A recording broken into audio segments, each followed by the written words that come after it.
Ini kan X itu adalah random variable yang udah kita bahas di awal-awal sebelum UTS.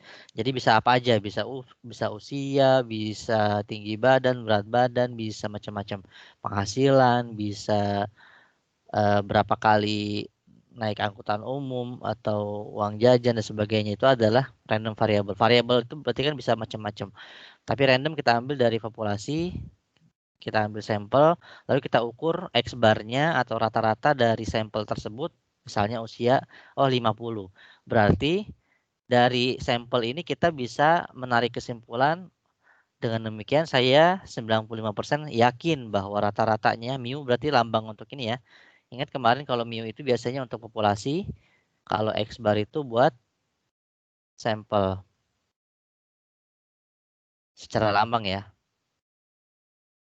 biasanya. Atau kalau buat yang apa namanya, buat standar deviasi, kalau di kalau di populasi dia sigma atau sigma kuadrat ya. Variansi itu sigma kuadrat, kalau standar deviasi dia sigma aja. Tapi kalau untuk sampel dia pakainya S atau S kuadrat, standar deviasi atau varians.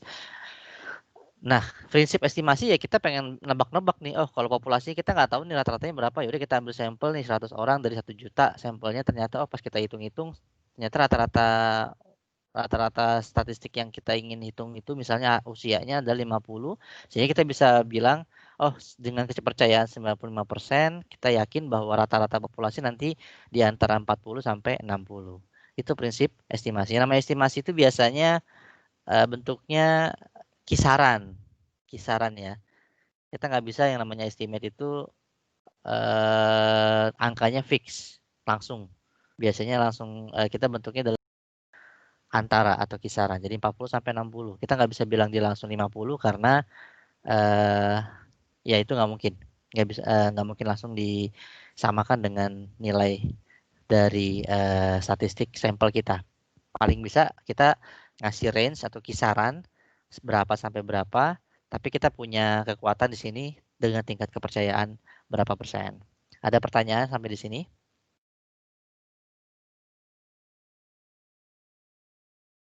Nggak ada.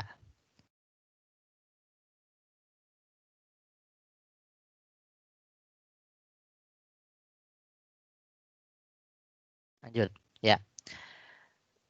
Nah, ini yang tadi saya bilang, jadi populasi sama statistik. Kemarin kita udah bahas kalau populasi itu namanya parameter ya disebutnya ya. Jadi karakteristik dari populasi atau itu disebutnya parameter, sementara karakteristik dari sampel itu yang kita sebut dengan statistik. Jadi kalau bicara statistik, kita bicara tentang karakteristik dari sampel. Kita pengen lihat gambaran sampel itu seperti apa.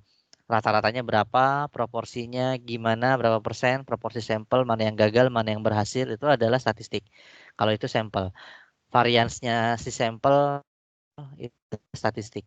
Diferensi perbedaan rata-rata antara sampel 1 sama sampel 2 itu adalah statistik. Tapi kalau udah populasi, kita biasanya nyebutnya parameter. Sama parameter punya rata-rata, punya proporsi, varian, standar deviasi dan lain sebagainya. Cuma lambangnya aja yang beda. Kalau populasi dia pakainya mu untuk min, kalau dia sampel dia pakai X bar, proporsi di populasi dia pakai P biasa, tapi kalau di sampel statistik dia pakai ada tandanya nih, tanda topinya ya, kita sering sebutnya topi head, topi, P topi. Kalau varians dia sigma kuadrat, kalau sampel statistik variansnya adalah S kuadrat. Diferensiasi perbedaan selisih dari rata-rata kalau populasi ya berarti mu1 kurang mu2, kalau sampel X1 bar kurangin X2 bar. Nah, statistik theta head is an unbiased estimator of the parameter theta. Dia bisa menjadi estimator yang tidak bias dari sebuah parameter theta ketika mu-nya sama dengan expected theta sama dengan theta. Theta ini berarti untuk populasi ya. Jadi theta ini adalah parameternya si sampel. Jadi ya, si mu ini bisa menjadi estimator yang baik dan tidak bias alias tidak bias kalau dia nilainya sama dengan expected theta dari si sampel.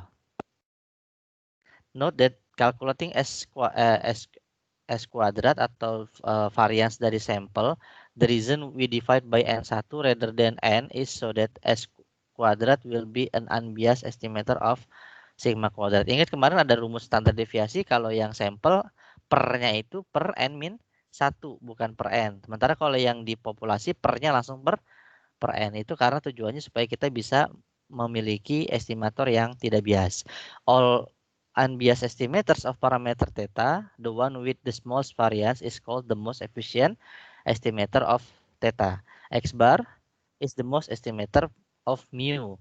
Dan sigma dibagi akar N itu adalah standard error of the estimator dari si X bar. Jadi kita bisa mengestimate nilai rata-rata populasi atau mu dengan nilai X bar.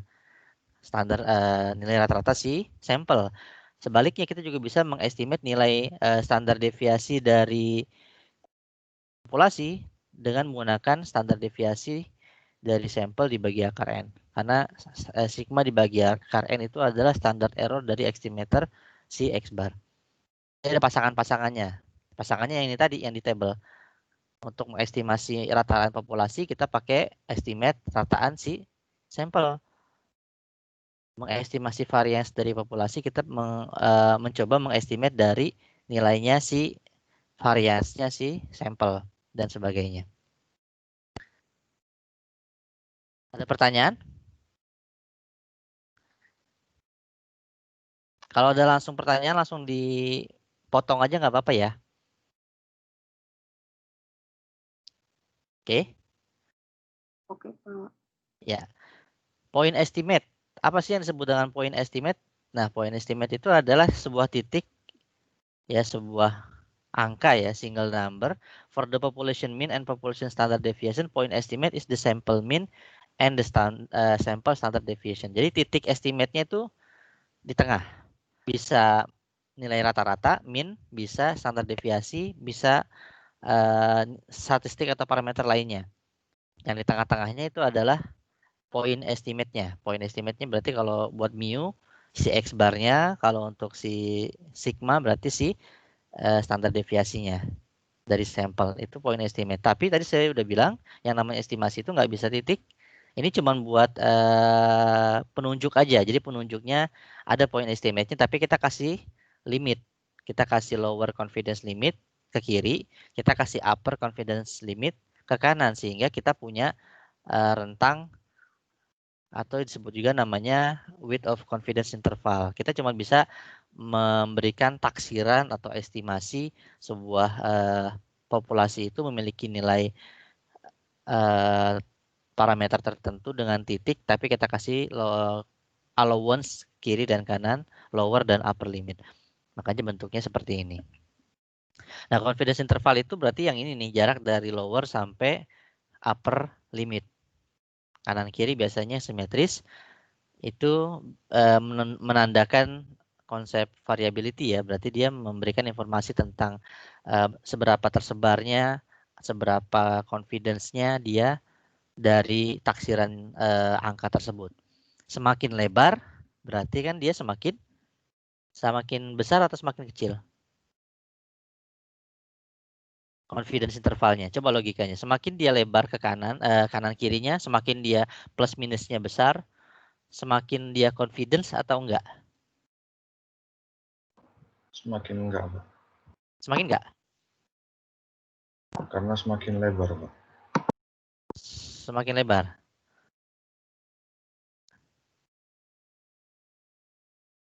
Semakin enggak confidence. Iya, Pak.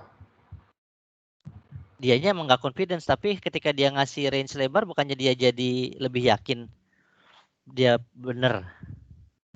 Enggak, Pak. Harusnya kan kalau di logika nih, itu ya. Kalau semakin yakin berarti kan harusnya semakin sempit, jadi semakin tepat lah nilainya. Itu benar, itu benar. Cuman definisi level kepercayaan bukannya yang seperti itu. Dia ngasih nilai nih, misalnya rata-ratanya adalah nilainya pilihan ya. Jadi kalau kita bisa pengen nebak usia di suatu wilayah, usianya di kisaran berapa sih estimasinya? Yang satu ngasih nilai 20 plus minus 5 tahun. Nah, ini kita pengen lihat confidence intervalnya berapa dibandingin sama kalau dia ngasih nilai 20 plus minus 0,5 tahun. Dia lebih yakin mana ketika dia ngasih estimasi 20 plus minus 5 atau 20 plus 0,5? Ya emang sih secara kondisi realnya dia nggak yakin, makanya dia ngasih gede gitu kan rentangnya plus minus 5 tahun. Berarti kan 15 sampai 25 tahun. Tapi kan definisi tingkat kepercayaan bukan di situnya, bukan karena dia galau jadi dia ngasih angka lebar. Bukan itu maksudnya, tapi maksudnya adalah ketika dia ngasih 20 plus minus 5 alias lower limit sama upper limitnya jauh. Kalau di sini berarti 5 minus ini plus 5 plus ya, plus 5 dibandingin sama kalau kita kasih 0,5 minus sama 0,5. By definition yang namanya lebar confidence interval itu adalah selisih dari upper sama lowernya. Kalau misalnya kita ambil plus minus 5, confidence intervalnya berarti lebar. Lebar banget gitu. Gede, lebih besar daripada kalau kita ambil plus minusnya adalah kecil, 0,5 plus minus 0,5 misalnya. Benar nggak? Iya, Pak. Dia lebih yakin, dia bakalan yakin, oh nggak bakalan meleset nih, pasti dia nilainya minus 15 sampai 25. 15 tahun sampai 25 tahun pasti saya yakin 95% umurnya antara 15 sampai 25. Terang aja dia ngasih lower sama upper limitnya lebih besar, main aman istilahnya gitu, main aman kan. Tapi kalau dia ngasih estimasinya 19,5 sampai 20,5 tahun, berarti dia mainnya main berani gitu. Jadi tapi dia cuman yakinnya lebih kecil karena dia bakal banyak resiko nilainya itu nggak masuk di rentang ini. Maksudnya seperti itu. Jadi kaitan antara lower sama upper limit, semakin jauh lower upper limitnya, semakin besar tingkat kepercayaannya sih. 90%. Karena dia main aman. Karena dia mencoba memasukkan sebesar mungkin chance peluang nilai dari si parameter populasi tersebut dari poin estimasinya terlalu besar, span-nya terlalu besar. Itu ya. Siapa?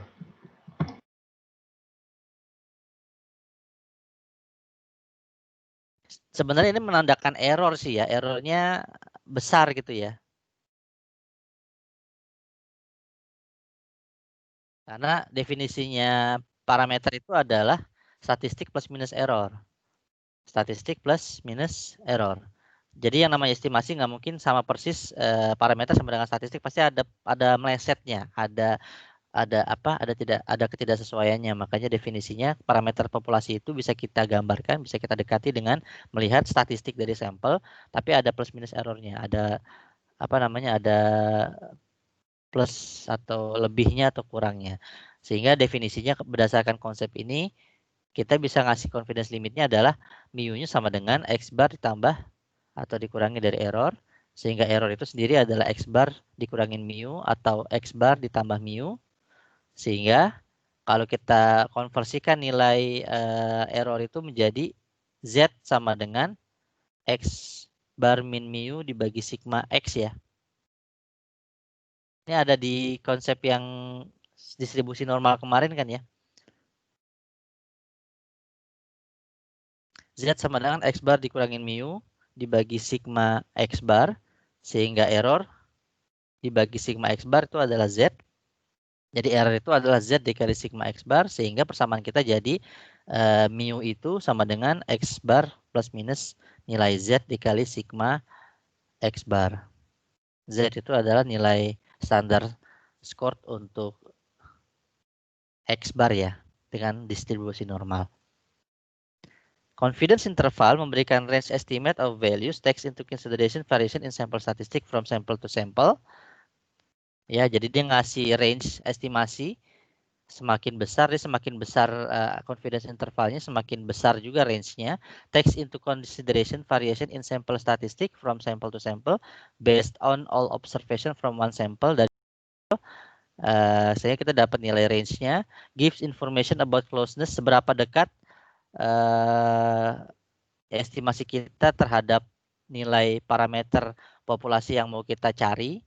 Jadi kalau misalnya dibilang 95% confidence, berarti dia semakin dekat nilainya, yakin kita bahwa nilainya di rentang tersebut.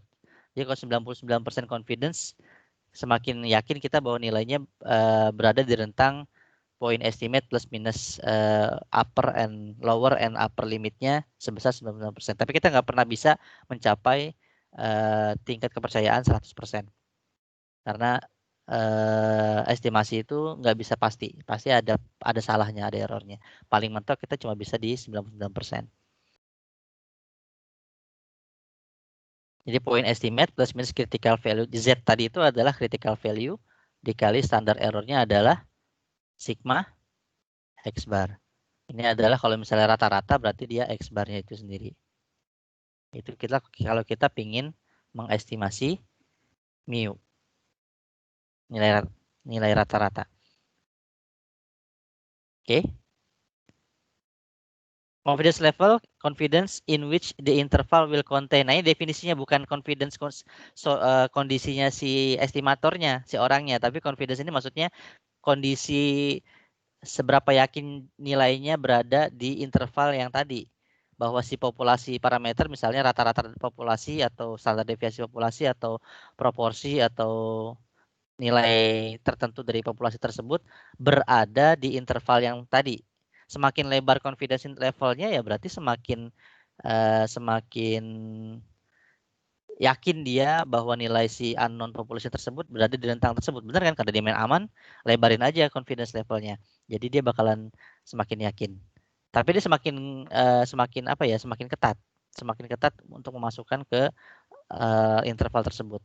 Dan biasanya bentuknya dalam bentuk persentase. Di bawah 100% karena kita nggak boleh 100% confident dari menarik kesimpulan dari sampel. Prinsipnya seperti itu.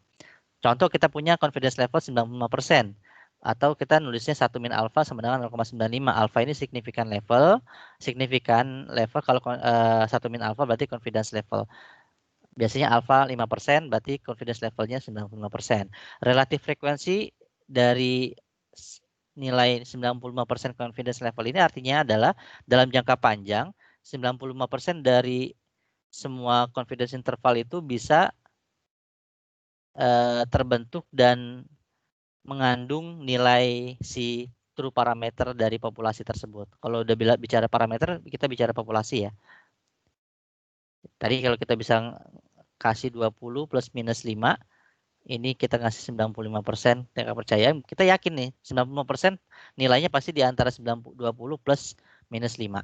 Kita bakal lebih yakin lagi 99% kalau kita tambahin lagi dia 20 plus minus 10. Karena pasti masuk di 99%, pasti di kisaran ini. Tapi semakin kita pendekin nih level ininya rentangnya, kita berkurang tingkat keyakinan kita.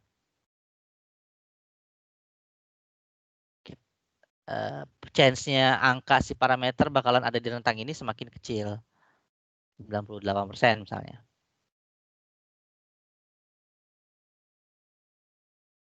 %, misalnya. Karena dia kecil confidence intervalnya. Jadi alpha itu probability parameter is not within the interval. Kebalikannya ya. Jadi 20% dia bakal di luar ini. Anggap ya, kalau 95% dia yakin di rentang ini, berarti 5%-nya kita yakin dia bakal di luar rentang ini. Berarti bukan di 15 sampai 25, tapi di lebih kecil dari 15, lebih besar dari 25, itu kita ngasih slot 5%-nya. Kalau kita konsep seperti ini berarti 90% sih dia bakalan ada di sini, bakalan ada di 20 plus minus 5. Tapi 5%-nya nggak di situ. 5%-nya berarti di luar rentang 20 plus minus 5. Bisa jadi 14 atau bisa jadi misalnya 27, 30. Pokoknya di luar antara 15 sampai 25. Tapi kalau kita ngasih 80%, ya semakin besar errornya kan. Errornya berarti semakin gede kemungkinan yaitu 20% dia lari di luar kisaran 20 plus minus 1. Karena ini lawannya si confidence level. Kalau confidence level tuh ya rentang yang dia yakin nilainya ada di situ, nggak jauh-jauh dari point estimate, keluarnya berarti rentang bahwa nilai parameter tersebut tidak berada pada interval tersebut. Specific interval either will contain or will not contain the true parameter. Jadi ada interval, bisa jadi mengandung atau tidak mengandung nilai dari parameter tersebut. Makanya dia bentuknya range. Ada pertanyaan terkait confidence interval?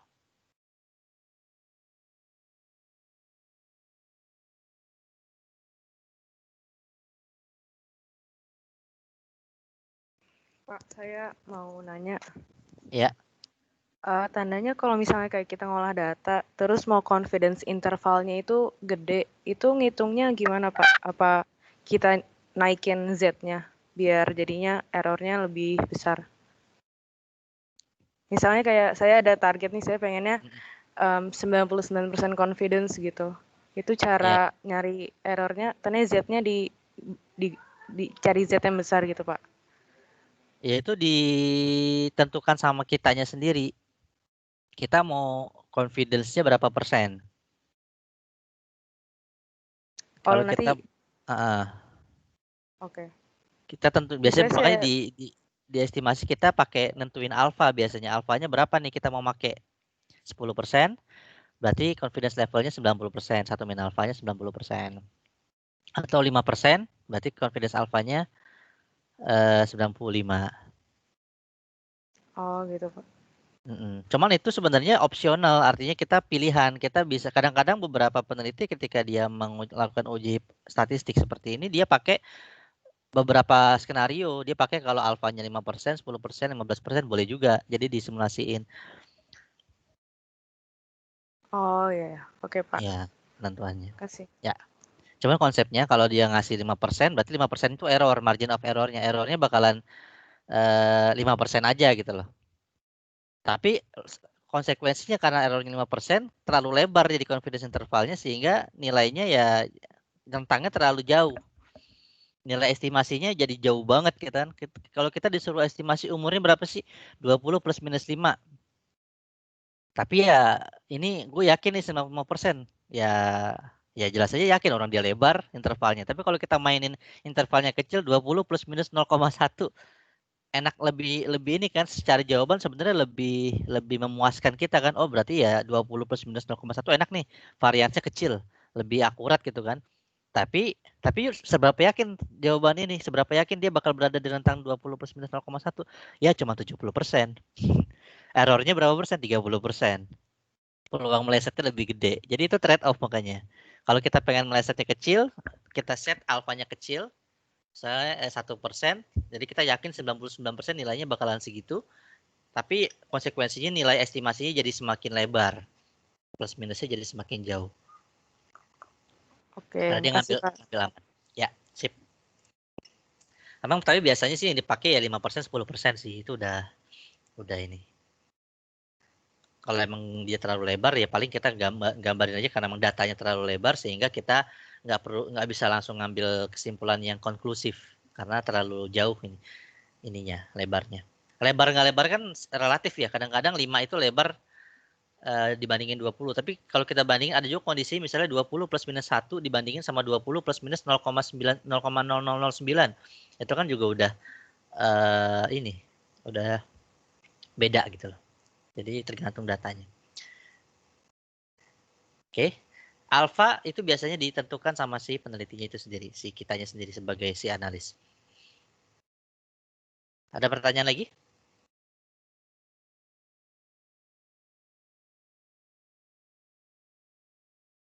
Lanjut ya.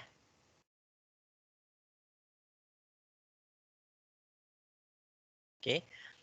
Asumsi. Nah, berikutnya adalah kita pengen melihat confidence interval untuk mu, berarti kita pengen menerka-nerka nilai mu rata-rata dari populasi pada saat kondisinya adalah si sigma-nya itu diketahui. Standar deviasi si populasi ya kalau sigma, ingat lambang itu jadi indikator.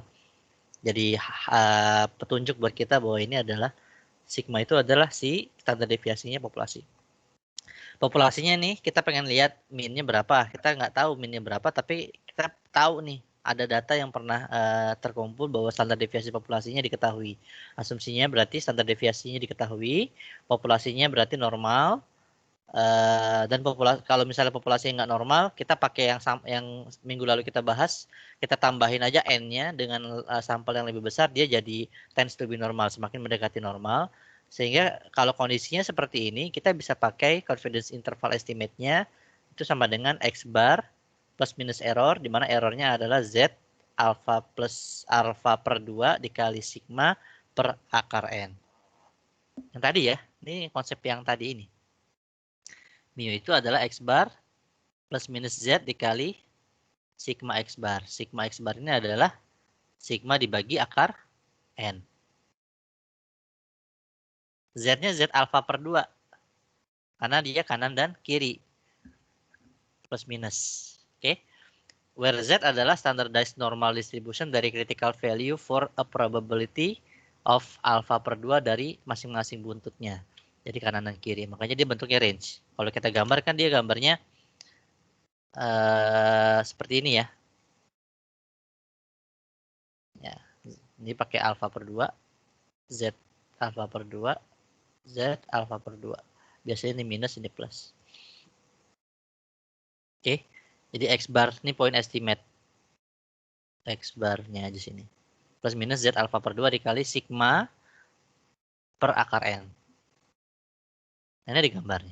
Consider misalnya kita punya, kita state, kita pengen level signifikansi 5%, confidence interval 95%, alfanya 5%, berarti 1 min alfanya 0,95, lebar seperti ini, sehingga ketika 0,95 nilai z-nya adalah z alpha per 2-nya 0,5 dibagi 2 ya, kita ngelihatnya 0,5 dibagi 2 berarti 0,025, 0,05 bagi 2, sorry 0,05 bagi 2 jadi 0,025. Kalau kita cek di tabel Z, dia Z-nya sama dengan min 1,96, yang sebelah kanan plus 1,96. Point estimate-nya adalah kalau udah di Z, ingat dia jadi 0. Jadi 0, min 1,96, 1,96. Tapi kalau yang masih X unit, di sini berarti nilainya ya misalnya 50 atau angka ya, ada angkanya. Di sini ntar kita lihat berapa dan berapanya. Tinggal kita konversiin. Kalau kita pakai alfanya 80%, berarti kan dia bakal maju ya, bakal sempit ya. 1 min alfanya kita pakai 80. Berarti kan alfanya 20%. Semakin kecil rentangnya. Tapi kemungkinan dia errornya semakin besar. Nilai errornya makin besar. 20% bakalan berada di luar nilai ini sama nilai ini. Bakalan di sini atau di sini. Sebesar 10% dan 10%. Makanya semakin kecil confidence intervalnya, dia memang semakin bagus, semakin range-nya semakin kecil. Yang mana biasanya makin enak kita kalau mengestimasi sesuatu yang range-nya kecil, makin akurat gitu ya. Cuman resiko dia bakal melesetnya lebih besar. Ini nilai-nilainya. Kalau ini biasanya sering dipakai kalau dia confidence 80%, berarti alfanya 20%, Z-nya 1,28. 90% 1,645. Ini yang paling sering. 95% dia 1,96 plus minus. Kalau 99,9%, ini masih boleh ya. 99,9% boleh. Yang nggak boleh itu 100%. Ini nilainya 3,27. 3,27. Batasnya kecil banget ya di sini ya. 3,27 minus. Di sini dia pakai 3,27. Artinya errornya nanti kecil banget nih. Tapi terlalu lebar ininya, estimasinya terlalu lebar plus minusnya. Ada plus minusnya jadinya. Kalau errornya kecil banget tapi estimasinya terlalu lebar kan jadinya nilainya jadi terlalu mengakomodir semuanya. Oke. Ada pertanyaan?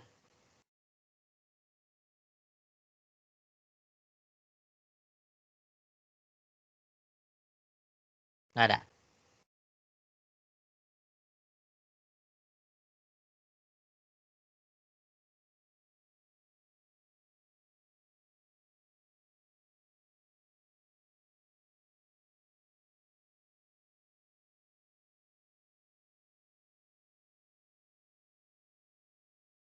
gambarnya tadi masih nyambung ya. Dia pakai standar, pakai distribusi normal, alfa per 2, yang di tengah-tengahnya 1 min alfa, level of confidence-nya di 1 min alfa. Di tengah-tengah ini adalah point estimate kita. Kita pengen estimasi dari sampel X1 barnya di kisaran sini plus minus berapa. Nah, tapi di sini dia X1 bar, X2 barnya bisa jadi bergeser. Bisa jadi dia rentangnya adalah di X1 barnya di sini atau di sebelah kiri, kanan kiri. Nah, yang di sini ini masih dalam rentang yang level sesuai dengan level of confidence kita. Tapi kalau yang di sini si estimate-nya sudah di area rejection area ya, di area yang error, di luar yang estimasi yang confidence tadi kita itu antara sekian sampai sekian. Kan kita confidence-nya cuma di antara sekian sampai sekian. Tapi di titik yang ini dia di luar interval extend from X, di luar X bar min Z alfanya, berarti di luar ini atau di luar ini. Ya memang bakalan seperti itu yang namanya inferensial kita. Makanya kita nggak bisa fix bakalan yakin dia pasti benar. Namanya juga estimasi, perkiraan. Bisa jadi benar, bisa jadi salah. Nggak ada jawaban yang pasti, tapi kita bisa lebih yakin 95% pun juga kan, bukan berarti bakalan pas di situ kan. Ada 5% yang dia nilainya bakalan di sini, kalau nggak di sini, di luar level of confidence. Contohnya seperti ini, ternyata pas kita cek X1 bar kita, X5 bar kita adanya di sini rentangnya. Nah, ini menjadi nilainya, ini contoh kalau dia ternyata memang setelah kita estimate, aktualnya populasinya nggak di 95% tapi malah di errornya. Bisa jadi seperti itu. Walaupun sebagian besar kemungkinan bakalan di rentang sini.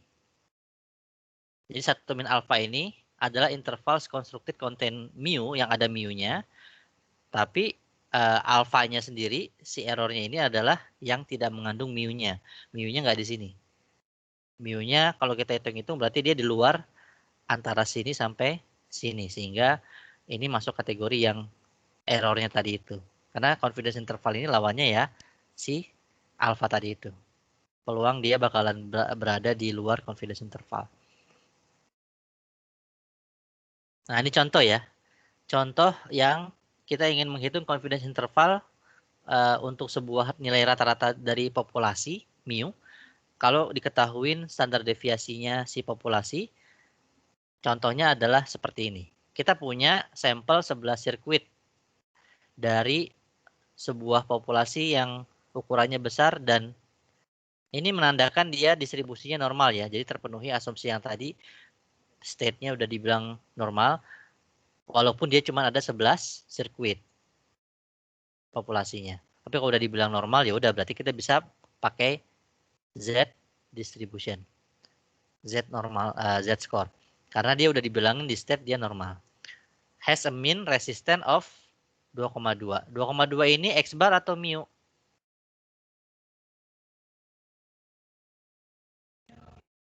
Mu, Pak. Mu, Pak. 11 sirkuit, sampel atau populasi? Sampel, Pak. Berarti ini? X bar, Pak. X bar. Kan mu-nya justru cari. Ya kan? Ini adalah 2,2 ini nilai rata-rata dari si 11 sirkuit yang merupakan sampel kita. Berarti ini X bar-nya. X bar 2,2. Ini adalah N-nya. N-nya ada 11 sirkuit. We know from the past testing, ceritanya dulu-dulu udah pernah dilakukan pengujian bahwa population standard deviation-nya berarti mu-nya sama dengan 0,35. Kalau kita pengen tentukan berapa interval dengan 95% confidence interval, berapa nilai dari true mean resistan dari populasinya.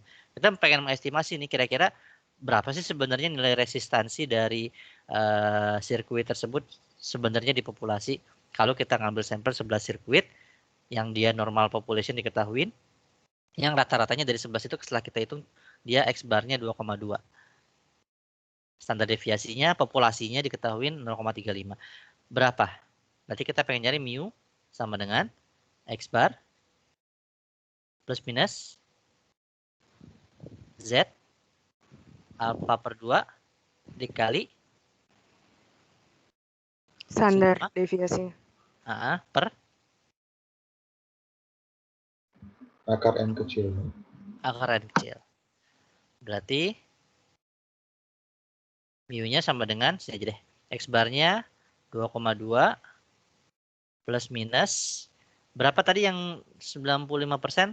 Z alfa per 2 kalau dicek di buku juga di tabel 1,96. 1,96. Kita kali 1,96. Sigmanya adalah 0,35 dikali 0,35 dibagi akar dari 11. Gitu ya. Berarti 2,2 plus minus 0,2068 berarti nilainya adalah antara, ini kalau ada tanda kurung begini artinya sama aja 1,9932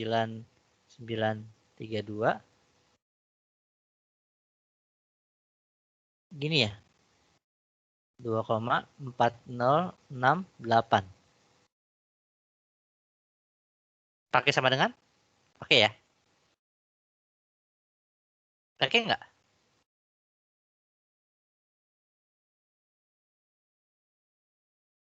Atau enggak? Ada yang kalau kurung, ada yang begini ya. Bener nggak? Kalau yang ini dia begini ya. Kalau yang kurung siku dia ada sama dengannya. Berarti nggak pakai ya. Antara 1,9932 sampai 2,4068. Jadi artinya kita yakin nih 95% si nilai resistansi populasi ini nanti bakalan antara 1,99 sampai 2,4 ohms. Although the true mean may or may not be in this interval, 95% of interval formed in this manner will contain the true mean. Walaupun bisa jadi di sini atau di luar ya, bisa jadi lebih kecil dari 1,9 atau lebih besar dari 2,4, artinya di luar rentang antara ini. Tapi ya sebagian besar 95% dari intervalnya bakalan ada di secara 95% dari interval bakal ada di sini. 5%-nya ya bakalan di luar ini errornya. Oke. Tapi kalau kita pengen lebih ketatin lagi bisa aja, tapi dengan kata lain tapi si confidence interval kita bakalan turun. Misalnya kita pakai yang 70%, kita yakinnya cuma 70% interval, dia bakalan ada di rentang yang ininya bakalan lebih kecil nih.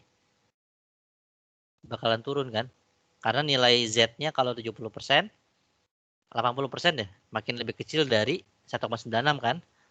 Lebih kecil berarti kan ini lebih kecil, sehingga dia lebih sempit rentangnya, tapi dia errornya bakal lebih besar 30%. Kemungkinan dia melesetnya bakal lebih besar. Tapi confidence-nya bakal turun juga 70%. Ada pertanyaan? Ini kalau sigmanya diketahuin. Pakai Z. Ini masih ada sambungan sama sampling distribution yang dulu. Yang minggu lalu. Ingat kan ada 4 kemungkinan. Bisa pakai Z, bisa pakai T, bisa pakai chi-square, bisa pakai F value. F distribution. Nah, kalau dia sigmanya diketahuin, jelas-jelas normal, kita pakainya Z score. Ada pertanyaan nggak? Jadi ini bukan mu ya, mu-nya justru ditanyain. Ini adalah X bar. Hati-hati dalam membaca soalnya, dalam menginterpretasikan soalnya.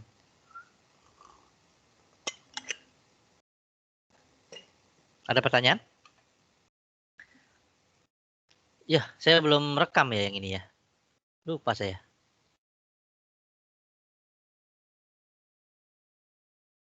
Harusnya di-record dulu ya. Udah apa itu? Udah. Kapan saya recordnya? Baru ya? Baru di-record ya? Belum nih. Oh, udah. Barusan ya? Udah di-record, Pak. Dari awal tadi? Iya. Oh, siapa yang nge-record? Saya sendiri. Atau Tadi kalian? Hah? Tadi saya ini apa namanya pencet record gitu, Pak. Oh ya, good. Bisa. Barangkali Bapak lupa. Iya benar, saya lupa. Oke, makasih. Bisa juga berarti ya. Oke, ada pertanyaan di sini? Cukup jelas ya. Jadi konsep estimasi ya kayak gitu. Kita pengen mengestimate dari 11 sirkuit ini, kalau 11 sirkuit ini punya rata-rata 2,2, berapa sih kira-kira untuk keseluruhan sirkuit yang populasinya, si nilai resistance-nya gitu loh. Apakah di 2,2 juga atau di kisaran berapa dari 2,2? Ya, jawabannya adalah di kisaran 1,9 sampai 2,4 populasinya ya. Dengan kepercayaan 95%, itu estimasi seperti itu. Ini disebut dengan inferensial. Ingat konsepnya, semakin besar confidence-nya, semakin besar rentangnya, karena dia semakin yakin dia dengan jawaban dia karena rentangnya jauh, semakin aman. Tapi errornya semakin kecil. Cuman kalau kita estimasi kan memang kadang-kadang orang nggak puas kalau rentangnya besar, dia pengennya jawabannya spesifik yang sekecil mungkin rentangnya, tapi dengan kata lain confidence-nya jadi turun. Sebenarnya bisa kita lihat sih kalau rentangnya segini udah cukup memuaskan, 2,2, 1,9 sampai 2,4 nggak terlalu jauh banget rentangnya, nggak apa-apa lah kita pakai 95%, fine. Tapi kalau nggak cukup puas, dia pengen dikecilin lagi rentangnya, dia pakai aja alfanya yang lebih besar, sehingga confidence intervalnya bakalan turun. Oke. Nah ini lanjutannya, kalau tadi dia dua sisi ya, kanan kiri plus minus. Kadang-kadang kita bisa pakai satu sisi, one-sided confidence bounds. Jadi sometimes instead of confidence interval dalam bentuk interval, kita cuma tertarik untuk melihat dalam satu arah aja, ke kanan atau ke kiri, lebih besar atau lebih kecil. In this case, 1 min alpha dari 100% confidence bound uses Z alpha. Kalau cuma satu sisi, kita nggak pakai Z alpha per 2. Kalau tadi kan kita pakai Z alpha per 2, ini kalau dua sisi. Lebih besar, lebih kecil kan antara rentang. Tapi kalau cuma lebih besar aja, atau lebih kecil saja, ya, ini lebih besar, ini lebih kecil, maka kita cukup pakai ininya adalah Z alpha. Nggak dibagi dua. In this case, 1 min alpha 100% confidence bound uses Z alpha in the appropriate direction rather than Z alpha per 2 in either direction. So the 1 min alpha dikali 100% confidence bound would be either mu lebih besar dari X min Z alpha kali sigma per akar N. Bedanya di sini ya. Atau mu-nya lebih kecil dari X bar plus Z alpha dikali sigma per akar N. Tergantung pertanyaannya dia mau lebih besar atau lebih kecil. Betul nggak? Apa salah?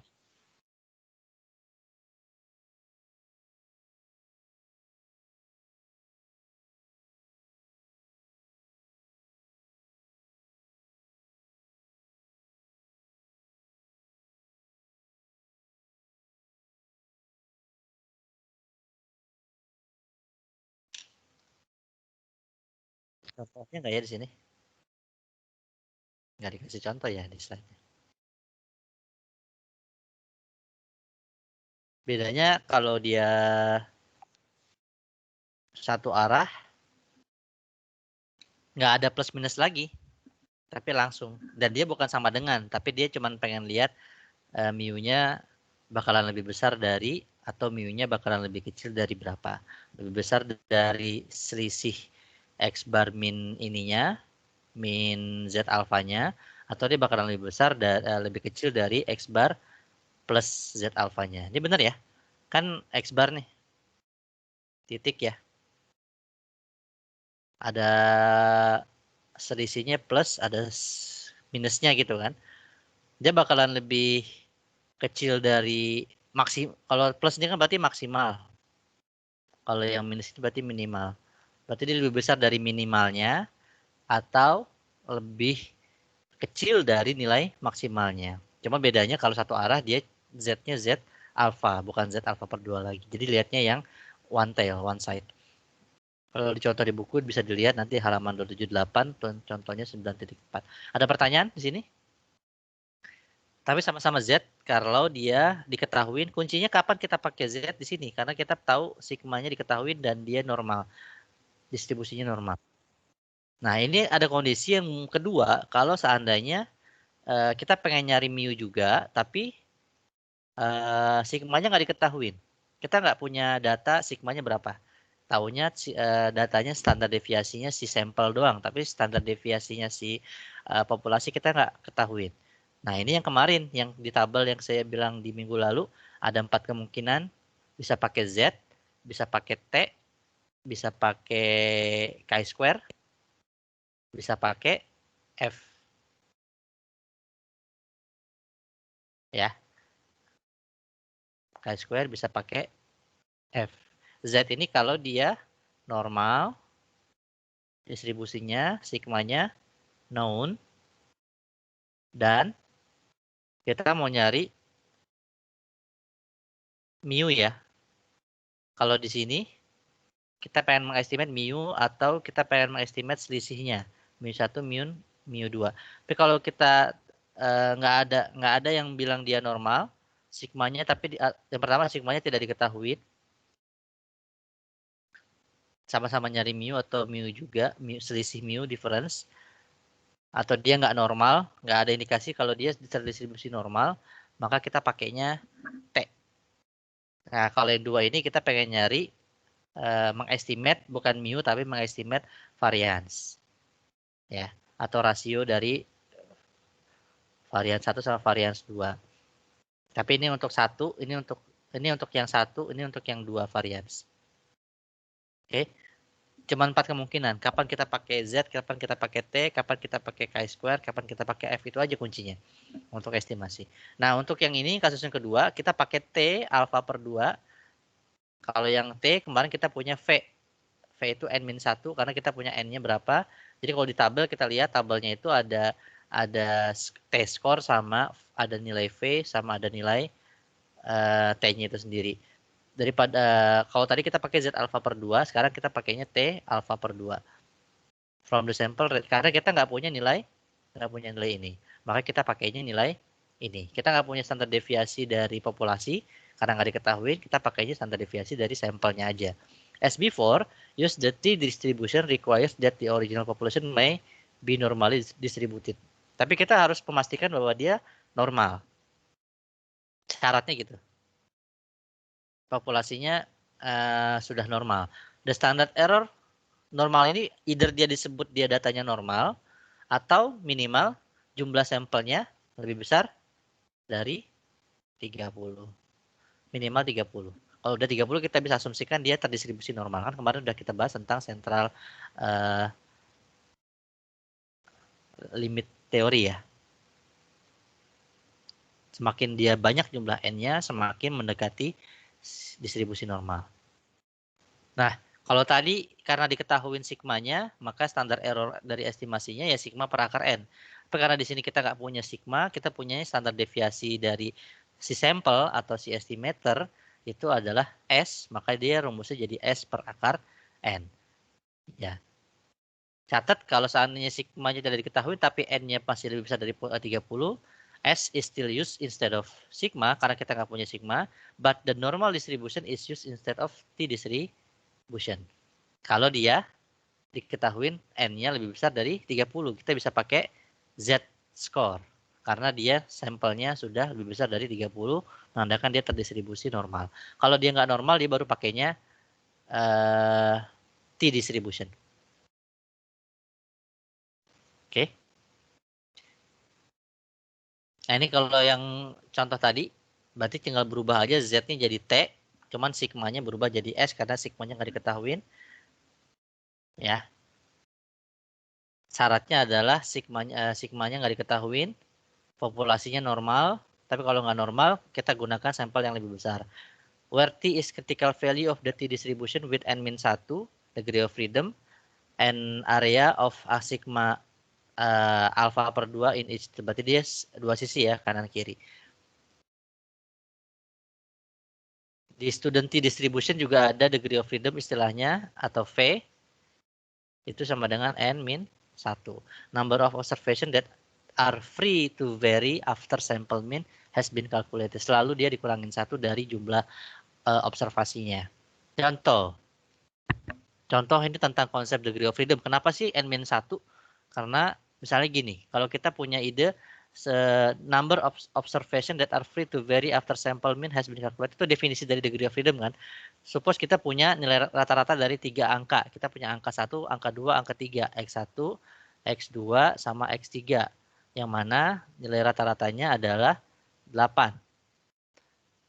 X1-nya kita punya nilainya 7. X2-nya nilainya adalah 8. Berarti kita bisa nyari nilai X3 dong.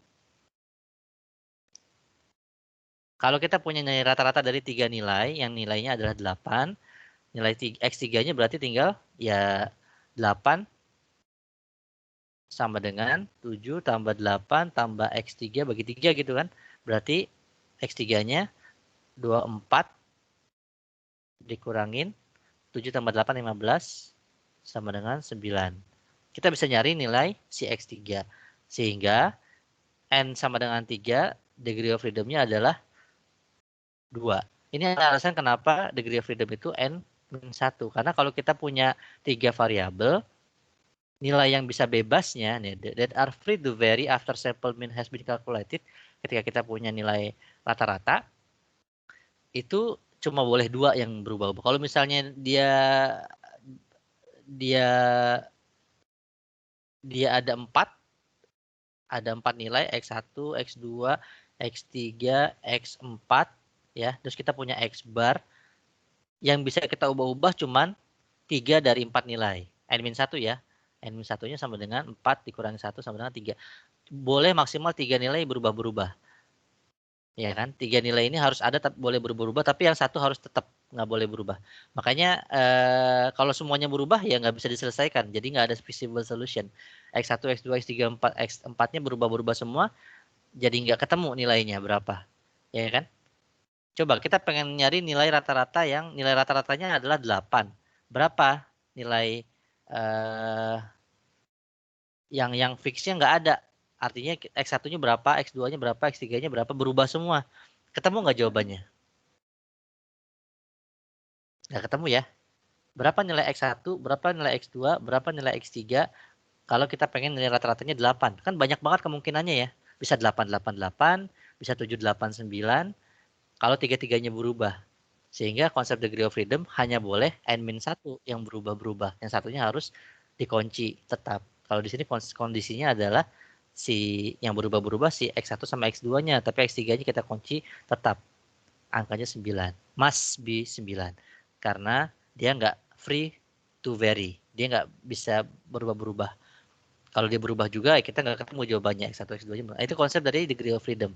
Degree of freedom kenapa selalu n-1? Karena kalau ada 3 variabel, yang boleh berubah cuma 2 variabel. Yang satunya harus kita jaga konstan. Kalau ada 10 variabel, yang boleh berubah cuma 9 variabel. Yang satunya harus kita pegangin supaya dia nggak berubah. Supaya kita bisa ketemu jawabannya berapa. Kalau semuanya berubah, jadinya nggak ketemu jawabannya berapa. Itu kenapa disebut degree of freedom. Ada pertanyaan?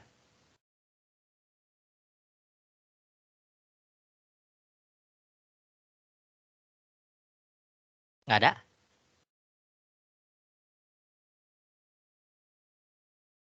Lanjut ya.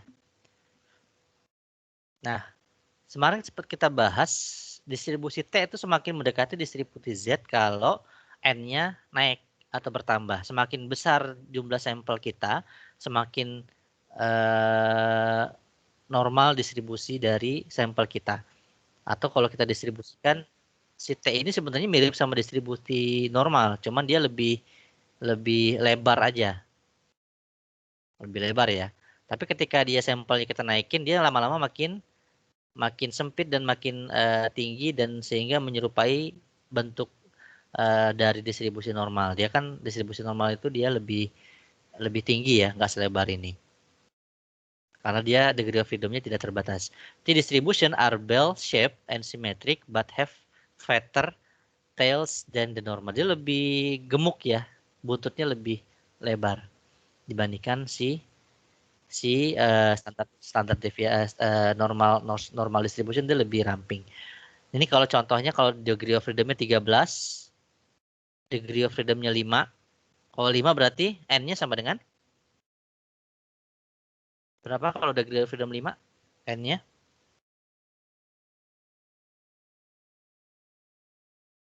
4, Kak. 4? Degree of freedom N-1. Kalau degree of freedom-nya 5, berarti N-nya? 6. Nah, degree of freedom sama dengan N-1. Berarti N sama dengan degree of freedom ditambah 1. 6 ya. Kan kalau 6 degree of freedom-nya 5 N-1. Kalau ini berarti degree of freedom-nya 13, N-nya sama dengan 14. Benar ya? Semakin besar N-nya, semakin dia besar degree of freedom-nya, dia semakin normal. Oke? Ini nilainya. Kalau dilihat di tabel, kalau Z cuma lihat alpha doang ya. Tapi kalau degree of freedom nambah. Kalau di T table, student T table, ini ada dua. Ada alpha sama ada degree of freedom. Kita lihat degree of freedom sama alfanya. Contoh kita punya N sama dengan 3. Berarti degree of freedom-nya 2. Karena degree of freedom itu adalah N dikurang 1. Alfanya diketahui 0,1, 10%. Confidence intervalnya 90%. Berarti alfa per 2-nya 0,05.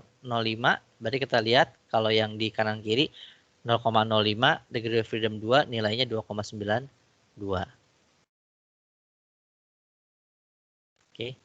The body of the table contains T values not probabilities. Ini adalah T value bukan Z value lagi.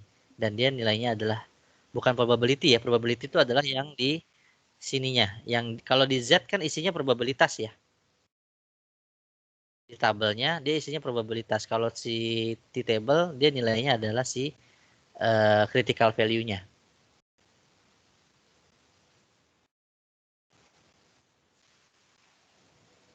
Contoh soalnya seperti ini. Kita punya random sampel. Ada sampel 25. Yang mana 25 sampel ini rata-ratanya adalah 50. Dan standar deviasi sampelnya si 25 ini adalah 8. Berarti kita nggak punya nilai sigma populasi. Kita nggak punya standar deviasi populasi. Kita suruh bikin 95% confidence interval untuk mu, untuk rata-rata dari populasi, padahal kita nggak punya sigma populasi. Tapi kita punya nilai S, punya nilai standar deviasi dari si sampel, si 25 sampel ini. Berarti degree of freedom-nya adalah 25 kurang 1, 24. Confidence intervalnya adalah X bar plus minus T alpha per 2 dikali S akar N. T alpha per 2 ketika N min 1-nya adalah 24. Jadi 50. 50 itu X bar plus minus. Ini yang nanti dilihat di tabel. T alpha per 2, N min 1, 2,03639. S-nya 8 dibagi N-nya akar 25. Jadi 46 sampai 53. Lihatnya dari mana? Melihatnya dari tabel. Ini ya tabelnya. Ada tabel T-nya nggak?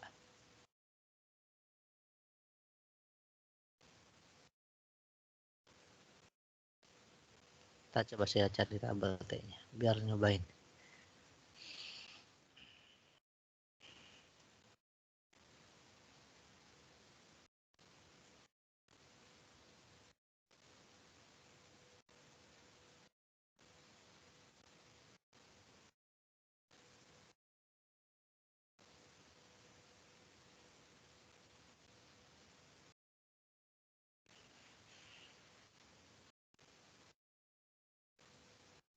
One tail, two tail ini ya. Kelihatan nggak gambarnya?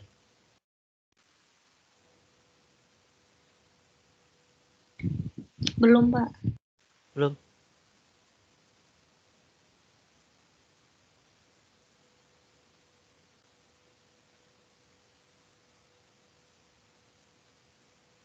Udah. Udah, Pak. Ya.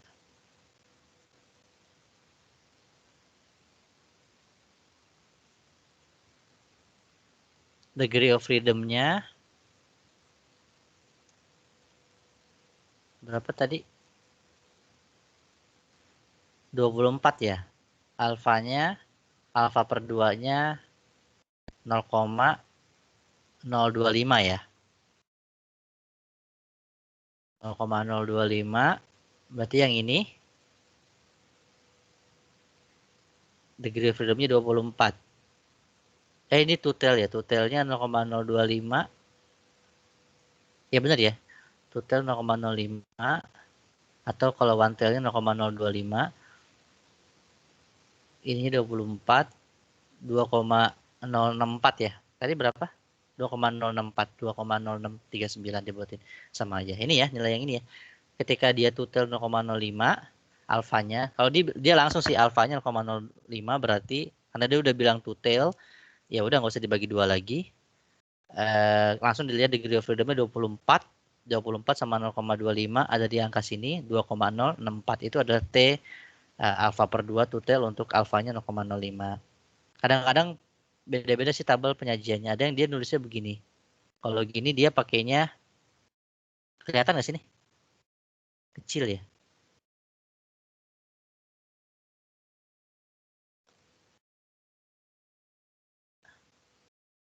Nih. Kalau total ya 0,05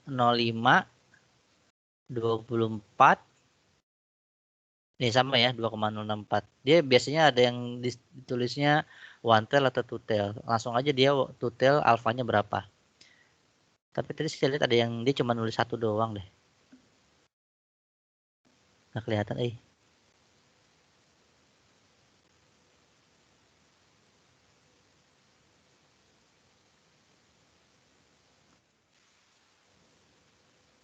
Nah ini 0,025 dia udah one tail ya. One tail 0,025 24 sama 2,064.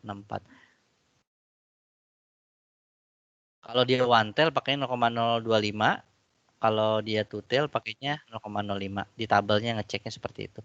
Jadi nilai estimasinya berapa untuk kalau sampelnya dari 25 itu punya nilai rata-rata 50 dan standar deviasi 8, maka nilai sampel nilai populasinya intervalnya adalah estimasi kita adalah nilainya di antara 46,698 sampai 53,302. Gitu. Ada pertanyaan?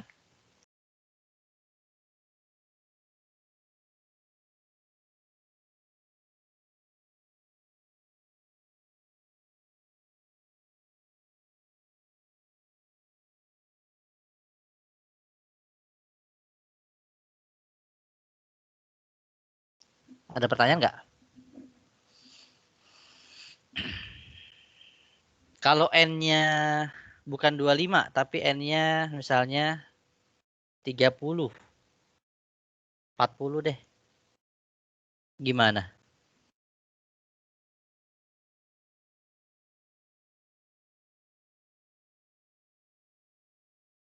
Pakai Z distribution ya, Pak? Pakai Z ya? Iya. Tapi kan kita nggak punya sigma, tetap pakai ininya pakai S. Cuman karena dia normal dan lebih besar dari 40, dia bisa pakai Z. Gitu ya. Nih. Dari sini ya, dari yang keterangan di bawah ini. Karena kita pakai large sample confidence interval. Walaupun dia nggak diketahui sigmanya, karena N-nya lebih besar sama dengan 30, tetap pakai S, bukan pakai sigma, tapi kita bisa pakai normal distribution dari instead of T distribution. Karena dia nilainya N-nya lebih besar dari 30. Tapi kalau N-nya lebih kecil dari 30, kita pakainya T distribution. Kalau N-nya lebih kecil dari 30 tapi sigmanya diketahuin dan populasi normal, kita pakai Z tetap. Karena kalau udah ini diketahui udah pasti pakai Z karena walaupun N-nya cuma 11. Karena dia udah apalagi disebut distribusi populasinya normal. Karena dia udah pasti distribusi normal. Kita pakainya Z. Oke. Pertanyaan? Ini harus latihan kayaknya nih. Ada beberapa variasi soal yang bisa dijadikan sebagai arena buat latihan. Sebelum kita masuk ke yang lain nih. Ini masih ada tambahan nih. Jadi bisa buat difference between two means sama estimasi proporsi.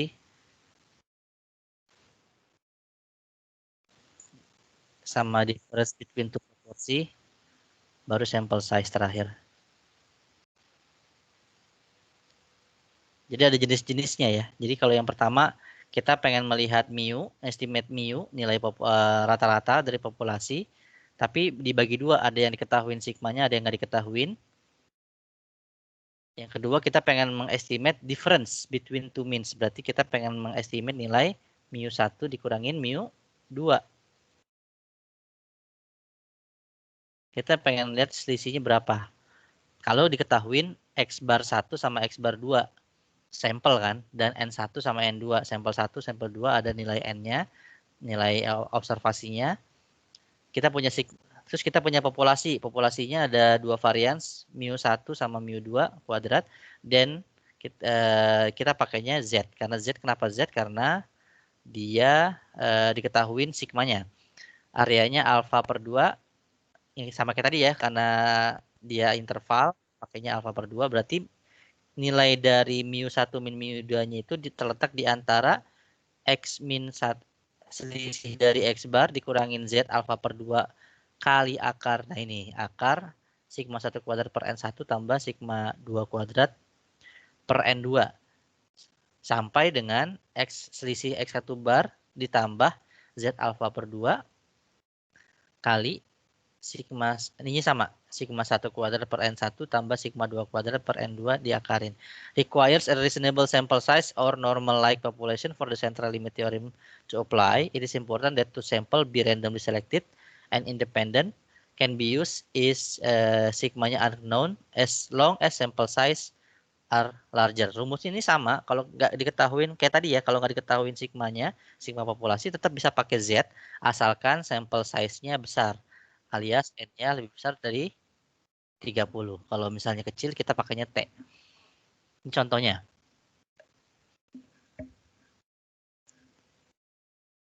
Sedikit lagi. Habis dari sini kita break. Yang proporsi nanti aja. Nah, gimana nih ngerjainnya? Eksperimen was conducted in which two types, ada engine A, ada engine B, dibandingkan.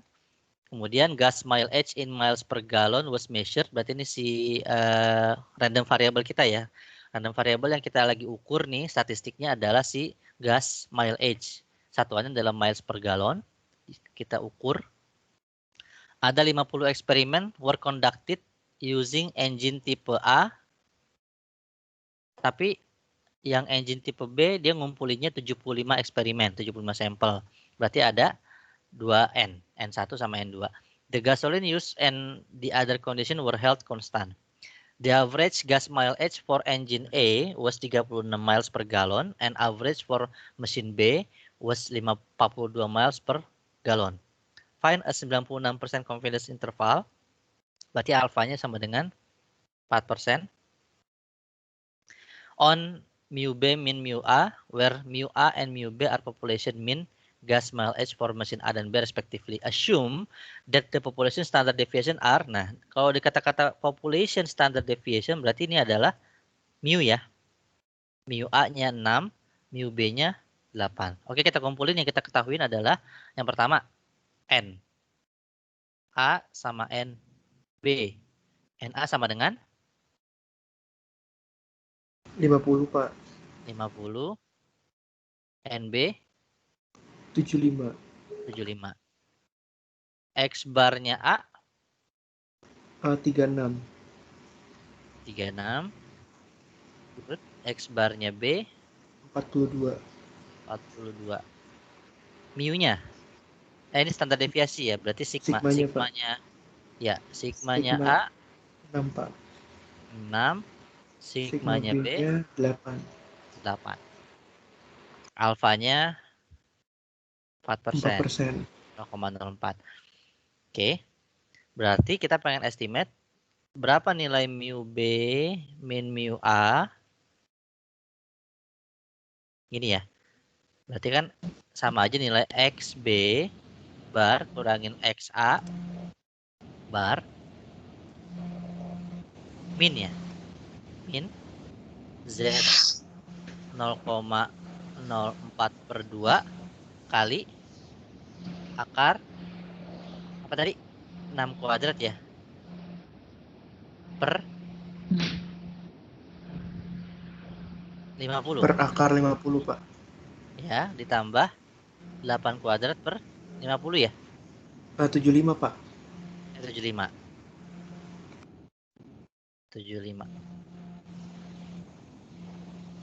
Tinggal diganti tambah X bar B dikurangin X bar A ditambah ya.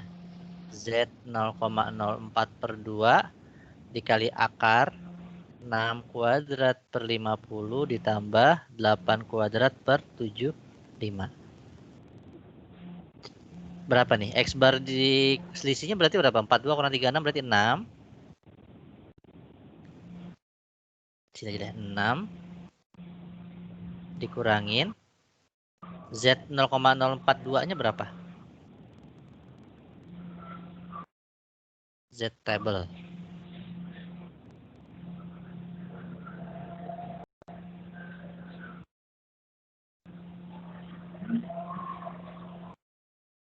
Tadi kalau 0,04 0,05-nya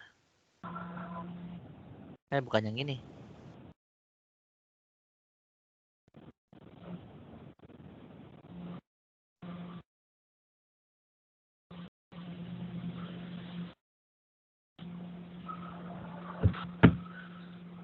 Ini ya, Z table yang ini ya, bukan yang probability ya, yang ini. Kalau 0,05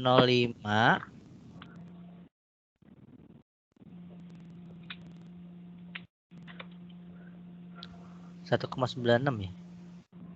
0,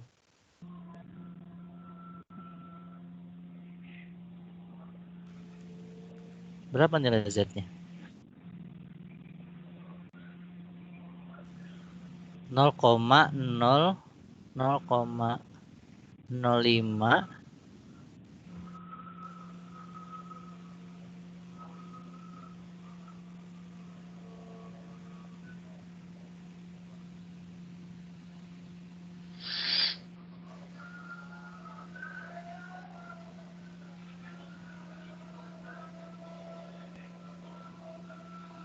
berapa sih? 2,055, Pak. 2,055. Kalau yang tadi kan 1,96, kalau 0,95 nih. 2, iya. Berapa? 2,055. 055 ya. 96. 94. Oh bukan Pak, itu yang 94 itu tadi yang dibagi 2, jadi dibagi 2-nya 2,055 itu Pak. Harusnya di antara ini sama ini dong. Lebih kecil dari 1,96, lebih besar dari 1,645. Kalau 95%-nya aja, tadi 96 apa 94 sih? Tadi 96%, Pak. Oh 96, ya benar-benar. 96% berarti 2,055 ya, make sense ya di sini ya. 0,055. 6 dikali 2,055 ya. Akar. Ya udah tinggal dijumlahin nih. 6 kuadrat per 50 tambah 8 kuadrat per 75 berapa? Udah ketemu lah jawabannya ya. Dihitung sendiri aja. 36 dibagi 50 ditambah 8 kuadrat 64 dibagi 75 diakarin dikali 2,055 Tinggal 16 minus 16 plus. Itu antaranya berarti antara 6 dikurangi ini tadi sampai dengan 6 ditambah ini tadi. Gitu. Paling tantangannya adalah kita mengidentifikasi nih yang diketahuin apa. Kayak tadi misalnya, diketahui ternyata populasi dari standar deviasinya. Terus kita pakainya apa? Pakai Z atau pakai T? Aja sih tantangannya di situ. Paling nanti perlu pembiasaan pas latihan buat mengidentifikasi dia pakainya Z, pakainya T, atau pakainya chi-square, atau pakainya F distribution. Tergantung. Ada pertanyaan?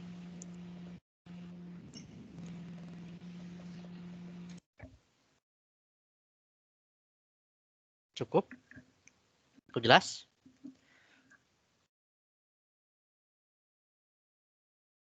Minggu depan akan saya lanjutin sedikit tentang confidence interval untuk estimasi untuk populasi proporsi sedikit aja. Sama mungkin nanti kita akan latihan-latihan. Sebentar, minggu depan itu tanggal berapa ya? Minggu depan kemungkinan saya bakalan ada di ini sih. Nggak bisa kelas live. Karena ada agenda lain paginya. Jadi nanti instruksi berikutnya saya kasih instruksi di Teams saja ya. Kemungkinan kita bakal asinkronus. Mungkin saya akan kirim rekaman atau saya kirim latihan juga buat dikerjakan. Tapi untuk live sessionnya saya berhalangan hadir untuk minggu depan karena ada agenda lain di luar. Oke, ada pertanyaan sampai dengan di sini?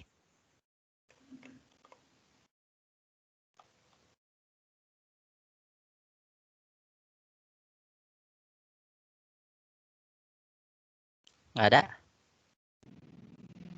Cukup, Pak. Cukup.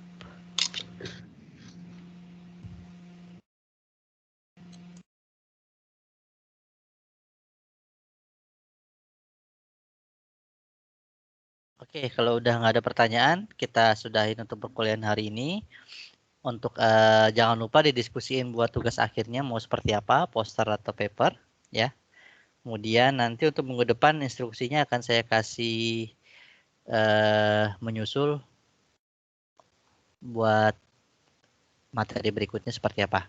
Apakah recording atau latihan. Oke.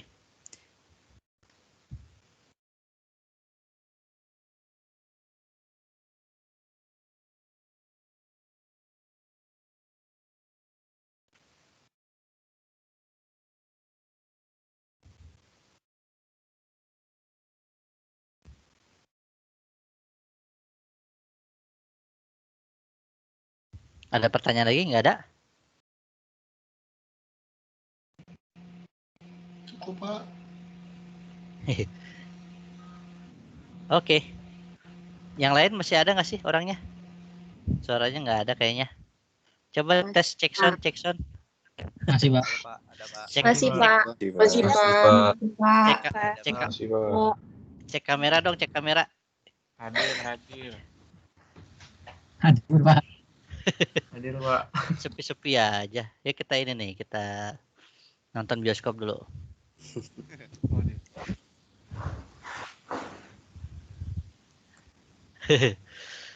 Satu orang doang.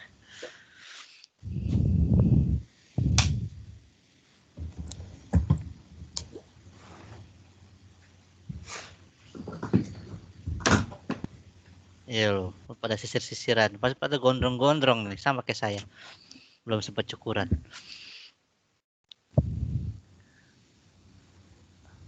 Mana bertiga doang, empat. Ya kalau lagi ini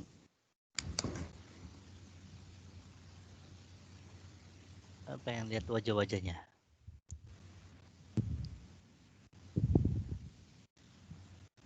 Ya.